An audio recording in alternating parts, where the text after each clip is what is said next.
ITE adalah pisau bermata dua. Di satu sisi, undang-undang ini memiliki peran penting untuk kelandasan hukum di era digital dan juga bisa melindungi masyarakat dari kejahatan cyber.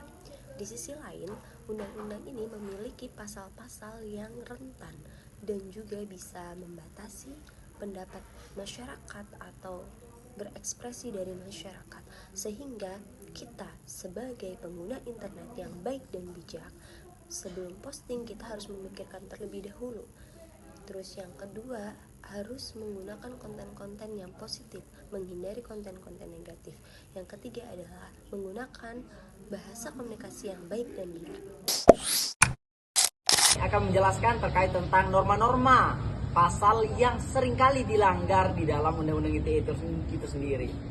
Berkaitan dengan norma pasal 27 misalnya tentang pencemaran nama baik, maka sebetulnya cakupan yang sangat luas itu kemudian dipangkas oleh Mahkamah Konstitusi melalui putusan nomor 105 yang menjelaskan terkait tentang apa saja yang kemudian kategori apa saja yang bisa dikenakan terkait dengan pencemaran nama baik itu. Yang di sana memuat individu.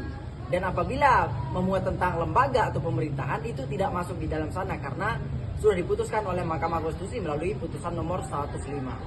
Maka di sini kawan-kawan bahwa apa yang menjadi permasalahan di dalam undang-undang tersebut yang seringkali dilanggar adalah kita tidak bisa untuk bijak di dalam menggunakan media sosial ataupun di dalam ruang digital, sehingga apa yang menjadi cakupan di dalam situ sungguh sangat masif ataupun sungguh sangat amat baik apabila kita untuk mendiskusikan ataupun melakukan edukasi terkait tentang undang-undang tersebut. Di sini saya akan sharing kepada teman-teman bagaimana sih tips bijak dalam menggunakan media sosial. Teman-teman semua pasti menggunakan media sosial di dalam kehidupan sehari-hari. Terlebih lagi seperti yang kita lihat pada zaman sekarang, era digitalisasi itu semakin berkembang. Nah, kebutuhan akan media sosial juga tidak lepas dari kehidupan kita sehari-hari. Penggunaannya juga semakin banyak. Terlebih lagi nih para Gen Z, mau kapanpun dan dimanapun pasti selalu menggunakan media sosial. Teman-teman semua harus tahu ada etika dalam bermedia sosial agar kita semua bisa terhindar dari aturan hukum dari Undang-Undang ITE. Yang pertama, jangan pernah menyebarkan informasi hoax. Teman-teman harus lebih bijak lagi jika mendapatkan suatu informasi. Teman-teman harus cari tahu apakah informasi ini sudah valid atau justru isinya hanyalah kebohongan.